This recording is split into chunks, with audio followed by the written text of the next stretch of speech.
ಮನುಷ್ಯನ ಕೈಯಲ್ಲಿರುವಾಗ ವಸ್ತುವಿನ ಬೆಲೆ ತಿಳಿಯುವುದಿಲ್ಲ. ದೂರದ ಬೆಟ್ಟ ಕಣ್ಣಿಗೆ ನುಣ್ಣಿಗೆ ಅನ್ನುವ ಹಾಗೆ ನಮ್ಮ ಕಥಾನಾಯಕ ಸುಹಾಸ್ ಹಳ್ಳಿಯ ಶಾಂತಿ ಮತ್ತು ಉತ್ತಮವಾದ ಗಾಳಿಯನ್ನ ಬಿಟ್ಟು ಶಹರಕ್ಕೆ ಹೋಗಿ ಜೀವನ ನಡೆಸಬೇಕು ಅಂತ ಯೋಚಿಸಿದ್ದ. ಹಳ್ಳಿಯ ಸುಗಂಧಭರಿತ ಮಣ್ಣಿನ ವಾಸನೆ ಬಿಟ್ಟು ಶಹರದ ಜೀವನ ಅನುಭವಿಸಲು ಇಷ್ಟಪಡುತ್ತಿದ್ದ. ಜವಾಬ್ದಾರಿ ಮತ್ತು ಅಸಹಾಯಕತೆ ಮನುಷ್ಯನನ್ನು ಏನನ್ನಾದರೂ ಮಾಡಲು ಹಚ್ಚುತ್ತದೆ. ಆದರೆ ನಮ್ಮ ಕಥಾನಾಯಕ ಸುಹಾಸ್ಗೆ ಅಂತಹ ಯಾವುದೇ ಅಸಹಾಯಕತೆ ಮತ್ತು ಅನಿವಾರ್ಯ ಇದ್ದಿಲ್ಲ. ಸುಹಾಸನು ಶಿವಣ್ಣ ಮತ್ತು ಲಲಿತಾ ದಂಪತಿಗಳಿಗೆ ಒಬ್ಬನೇ ಮಗನಾಗಿದ್ದ. ಸುಹಾಸನು ಮನೆ ಬಿಟ್ಟು ಹೋಗುವ ಮುನ್ನ ಅವನ ತಂದೆ ಶಿವಣ್ಣನವರು ಮಗನೇ, ನೀನು ನಮ್ಮನ್ನ ಇಲ್ಲಿ ಬಿಟ್ಟು ಶಹರಕ್ಕೆ ಹೋಗಿ ದುಡಿಯುವ ಅನಿವಾರ್ಯತೆ ಏನೂ ಇಲ್ಲ. ನೀನು ನಮಗೆ ಒಬ್ಬನೇ ಮಗನಾಗಿದ್ದೀಯ. ಭಗವಂತನ ದಯೆಯಿಂದ ಇಲ್ಲಿ ನಮಗೆ ಎಲ್ಲ ಅನುಕೂಲವೂ ಇದೆ. ಇಲ್ಲಿಯೇ ಇದ್ದು ಜೀವನ ನಡೆಸು ಅಂತ ಮಗನಿಗೆ ತಿಳಿಸಿ ಹೇಳಿದರು. ಆದರೆ ಸುಹಾಸ್ ತಂದೆಯ ಮಾತನ್ನು ಒಪ್ಪಿಕೊಳ್ಳದೆ, ಅಪ್ಪ, ನೀವು ನಿಮ್ಮ ಪೂರ್ತಿ ಜೀವನ ಇದೇ ಹಳ್ಳಿಯಲ್ಲಿಯೇ ಕಳೆದಿರಿ. ಆದರೆ ನನಗೆ ಇಲ್ಲಿ ಬದುಕಲು ಇಷ್ಟವಿಲ್ಲ. ನಾನು ಶಹರಕ್ಕೆ ಹೋಗುವವನೇ ಅಂತ ಅಪ್ಪನ ಮಾತು ಕೇಳದಿದ್ದಾಗ ಶಿವಣ್ಣನವರು, ಮಗನೇ, ನಾವು ಏನೆಲ್ಲ ಗಳಿಸಿದ್ದೇವೆಯೋ ಅದೆಲ್ಲ ನಿನಗಾಗಿ. ಇಲ್ಲಿಯ ಹೊಲ ಮನೆ ದನಕರುಗಳನ್ನ ಬಿಟ್ಟು ಅಲ್ಲಿ ಹೋಗಿ ಯಾರದೋ ಕೈಯಲ್ಲಿ ಸಣ್ಣ ಪುಟ್ಟ ಕೆಲಸ ಮಾಡುತ್ತೀಯಾ ಅಂತ ತಿಳಿಸಿ ಹೇಳಿದರು.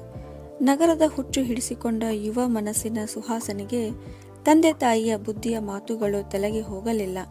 ತಂದೆ ತಾಯಿ ತಮ್ಮ ಅನುಭವದ ಮತ್ತು ಬುದ್ಧಿ ಮಾತು ಹೇಳಿದಾಗ ಯುವಕರಿಗೆ ಕೇಳುವ ವ್ಯವಧಾನ ಇರುವುದಿಲ್ಲ. ಸುಹಾಸನು ಕೂಡ ತನ್ನ ತಂದೆ ತಾಯಿಗೆ ತಿರುಗಿ, ಈಗ ಮೊದಲಿನ ಹಾಗೆ ಕಾಲ ಇಲ್ಲ.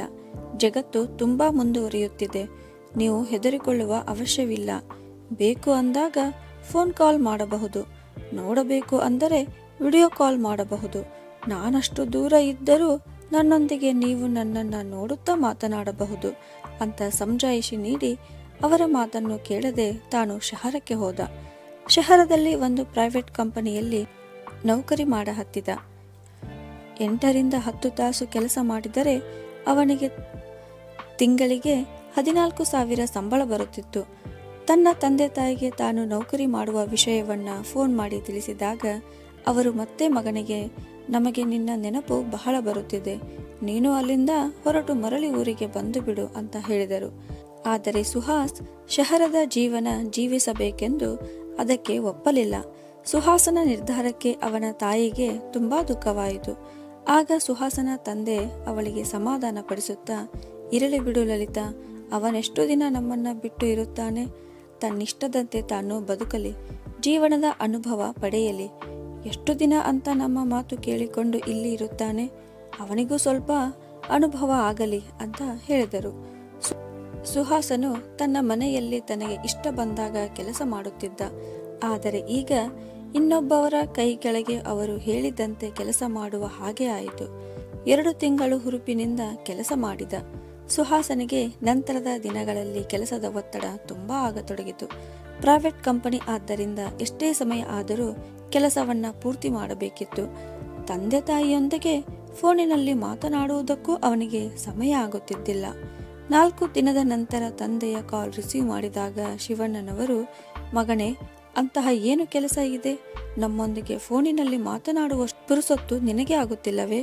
3 ದಿನದ ಹಿಂದೆ ನಿನ್ನ ತಾಯಿ ಕಾಲು ಜಾರಿ ಬಿದ್ದು ಕಾಲನ್ನು ಮುರಿದುಕೊಂಡಿದ್ದಾಳೆ. ಅವಳ ಕಾಲಿಗೆ ಪ್ಲಾಸ್ಟರ್ ಹಾಕಿದ್ದಾರೆ ಅಂತ ಹೇಳಿದಾಗ ಸುಹಾಸನು, ಅಪ್ಪ, ಈಗ ಅವ್ವ ಹೇಗಿದ್ದಾಳೆ? ನನಗೀಗ ರಜೆ ಸಿಗುತ್ತಿಲ್ಲ. ಅವಳೊಂದಿಗೆ ನನಗೆ ವಿಡಿಯೋ ಕಾಲ್ನಲ್ಲಿ ಮಾತನಾಡಿಸು ಅಂತ ಕೇಳಿಕೊಂಡ. ಹಳ್ಳಿಯಲ್ಲಿ ನೆಟ್ವರ್ಕ್ ಸರಿಯಾಗಿ ಇರದಿದ್ದರಿಂದ ವಿಡಿಯೋ ಕಾಲ್ನಲ್ಲಿ ಒಮ್ಮೊಮ್ಮೆ ಸರಿಯಾಗಿ ಏನೂ ಕಾಣುತ್ತಿದ್ದಿಲ್ಲ. ಅದಕ್ಕಾಗಿ ನಾರ್ಮಲ್ ಕಾಲ್ನಲ್ಲಿಯೇ ಹೆಚ್ಚು ಮಾತನಾಡುತ್ತಿದ್ದ ಸುಹಾಸ್. ಆದರೆ ಇಂದು ಅವನ ಅಮ್ಮನ ಕಾಲು ಮುರಿದಿದ್ದರಿಂದ ಅವನು ವಿಡಿಯೋ ಕಾಲ್ ಮಾಡಿದರೂ ಸರಿಯಾಗಿ ಕಾಣಲಿಲ್ಲ. ಅದರಲ್ಲಿಯೇ ಸುಹಾಸನ ತಾಯಿ ಕೆಲ ಸಮಯ ಮಾತನಾಡಿದಳು. ಮಗನೇ, ನಾನು ಚೆನ್ನಾಗಿದ್ದೇನೆ. ಆದರೆ ನೀನೆಷ್ಟು ಸೊರಗಿದ್ದೀಯಾ? ನೀನು ಸರಿಯಾಗಿ ಊಟ ಮಾಡುವುದಿಲ್ಲವೇ? ನಾನು ಸ್ವಲ್ಪ ದಿನ ಅಲ್ಲಿಗೆ ಬರಲೇ ಅಂತ ಕೇಳಿದಳು. ಸುಹಾಸನು ತನ್ನ ಗೆಳೆಯರೊಂದಿಗೆ ಒಂದು ಸಣ್ಣ ರೂಮಿನಲ್ಲಿ ಬಾಡಿಗೆ ಇದ್ದ. ಅದು ತುಂಬಾ ಚಿಕ್ಕ ರೂಮ್ ಆಗಿದ್ದರೂ ಬಾಡಿಗೆ ಬಹಳ ಇತ್ತು. ಅದಕ್ಕೆ ಅವನು ತಾಯಿಯನ್ನು ಅಲ್ಲಿಗೆ ಬರುವುದು ಬೇಡ ಅಂತ ಹೇಳಿದ. ಸ್ವಚ್ಛ ವಾತಾವರಣದಲ್ಲಿ ಬೆಳೆದ ಸುಹಾಸನಿಗೆ ಶಹರದ ಧೂಳು ಮಿಶ್ರಿತ ಹವಾಗುಣ ಮತ್ತು ಆಗಿ ಬರಲಿಲ್ಲ. ತನ್ನ ತಂದೆ ತಾಯಿಯೊಂದಿಗೆ ಮಾತನಾಡಿದ 3 ದಿನಗಳ ನಂತರ ಸುಹಾಸನಿಗೆ ಆರೋಗ್ಯದಲ್ಲಿ ಏರುಪೇರಾಯಿತು. ಅವನು ಕೆಲಸಕ್ಕೂ ಹೋಗದೆ ತನ್ನ ರೂಮಿನಲ್ಲಿಯೇ ರೆಸ್ಟ್ ಮಾಡತೊಡಗಿದ. ಮನೆಯಿಂದ ಎಷ್ಟೋ ಫೋನ್ ಕಾಲ್ಗಳು ಬಂದ ನಂತರ ಸುಹಾಸ್ ಒಮ್ಮೆ ಕಾಲ್ ರಿಸೀವ್ ಮಾಡಿ ಮಾತನಾಡಿದಾಗ ಅವನ ಧ್ವನಿಯಿಂದಲೇ ಅವನ ತಾಯಿ ಲಲಿತಾ ಅವನಿಗೆ ಮೈಯಲ್ಲಿ ಹುಷಾರಿಲ್ಲ ಅಂತ ತಿಳಿದುಕೊಂಡು, ಮಗನೇ, ನಿನಗೆ ಮೈಯಲ್ಲಿ ಹುಷಾರಿಲ್ಲವೇ ಅಂತ ಕೇಳಿದಾಗ ಸುಹಾಸನು, ಹೌದು ಅಮ್ಮ, ಸ್ವಲ್ಪ ಜ್ವರ ಬಂದಿದೆ ಅಂತ ಹೇಳಿದ. ಹಾಗಾದರೆ ನೀನು ಮರಳಿ ಊರಿಗೆ ಬಂದು ಬಿಡು, ಹುಷಾರಾಗಿ ಮರಳಿ ಹೋಗುವೆಯಂತೆ ಅಂತ ಹೇಳಿದಳು. ಅದಕ್ಕೂ ಸುಹಾಸನು ಒಪ್ಪಲಿಲ್ಲ. ಮಾರನೇ ದಿನ ಸುಹಾಸನು ತನ್ನ ರೂಮಿನಲ್ಲಿ ಮಲಗಿಕೊಂಡಿದ್ದ. ಅವನಿಗೆ ಬಾಗಿಲನ್ನು ಬಾರಿಸಿದ ಶಬ್ದ ಕೇಳಿಸಿತು. ಹೋಗಿ ಬಾಗಿಲನ್ನು ತೆರೆದು ನೋಡಿದಾಗ ಎದುರಿಗೆ ಅವನ ತಂದೆ ತಾಯಿ ನಿಂತಿದ್ದರು. ತಾಯಿಯ ಕಾಲಿಗೆ ಹಾಕಿದ್ದ ಪ್ಲಾಸ್ಟರ್ ಹಾಗೇ ಇತ್ತು. ಒಂದು ಕೋಲನ್ನು ಆಶಯಕ್ಕಾಗಿ ಕೈಯಲ್ಲಿ ಹಿಡಿದುಕೊಂಡು ನಿಂತಿದ್ದಳು ಲಲಿತಮ್ಮ. ಸುಹಾಸನಿಗೆ ತನ್ನ ಕಣ್ಣನ್ನೇ ತಾನು ನಂಬಲಾಗಲಿಲ್ಲ. ಇಂತಹ ಪರಿಸ್ಥಿತಿಯಲ್ಲಿ ಮತ್ತು ನೋವಿನಲ್ಲಿ ತನ್ನ ತಾಯಿ ಇಲ್ಲಿಯವರೆಗೂ ಬರುತ್ತಾಳೆ ಅಂತ ಅವನು ಅಂದುಕೊಂಡಿರಲಿಲ್ಲ.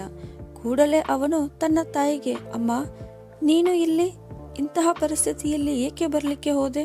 ವಿಡಿಯೋ ಕಾಲ್ನಲ್ಲಿ ಮಾತನಾಡಿದ್ದರೆ ಆಗುತ್ತಿದ್ದಿಲ್ಲವೇ ಅನ್ನುವಷ್ಟರಲ್ಲಿ ಅವಳು, ಬೆಂಕಿ ಹಚ್ಚು ನಿನ್ನ ವಿಡಿಯೋ ಕಾಲ್ಗೆ, ಅದರಲ್ಲಿ ಏನೂ ಸರಿಯಾಗಿ ಕಾಣುವುದಿಲ್ಲ ಅನ್ನುತ್ತಾ ತನ್ನ ಮಗನ 2 ಕೆನ್ನೆಗಳನ್ನು ತನ್ನ 2 ಕೈಗಳಿಂದ ಹಿಡಿದುಕೊಂಡು, ಮಗನೇ, ಅದರಲ್ಲೇನು ನಿನ್ನ ಹೀಗೆ ಹಿಡಿದು ಮಾತನಾಡಲು ಆಗುತ್ತದೆಯೇ?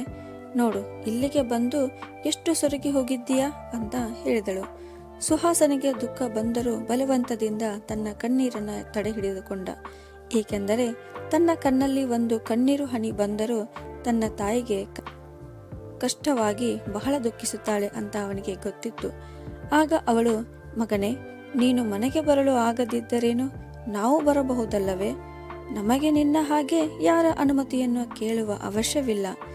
ನಿನಗೂ ಮಕ್ಕಳಾದ ಮೇಲೆಯೇ ನೀನು ಒಬ್ಬ ತಂದೆ ತಾಯಿಯ ಮನಸ್ಸನ್ನು ತಿಳಿದುಕೊಳ್ಳುತ್ತೀಯಾ ಅಂತ ಹೇಳಿದಳು.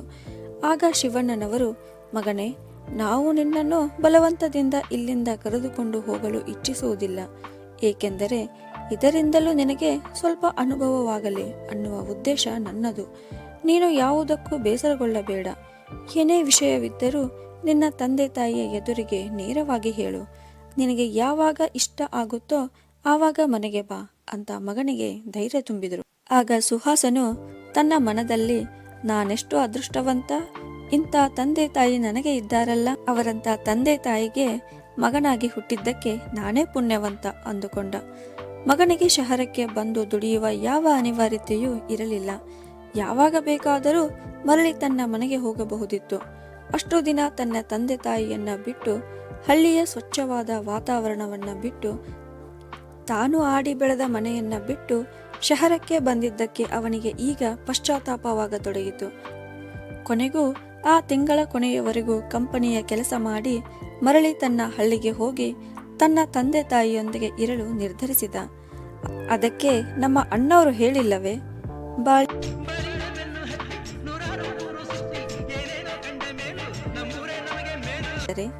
ಸ್ನೇಹಿತರೆ, ಸುಹಾಸನು ತೆಗೆದುಕೊಂಡ ನಿರ್ಧಾರ ಸರಿಯಾಗಿದ್ದರೆ ಕಮೆಂಟ್ ಮಾಡಿ. ಕತೆ ಇಷ್ಟವಾಗಿದ್ದರೆ ಕತೆಗೊಂದು ಲೈಕ್ ಕೊಡಿ. ಹಾಗೂ ಇದೇ ಥರ ಕತೆಗಳನ್ನು ನೋಡಲು ನಮ್ಮ ಚಾನಲನ್ನು ಸಬ್ಸ್ಕ್ರೈಬ್ ಮಾಡಿ. ಧನ್ಯವಾದಗಳು.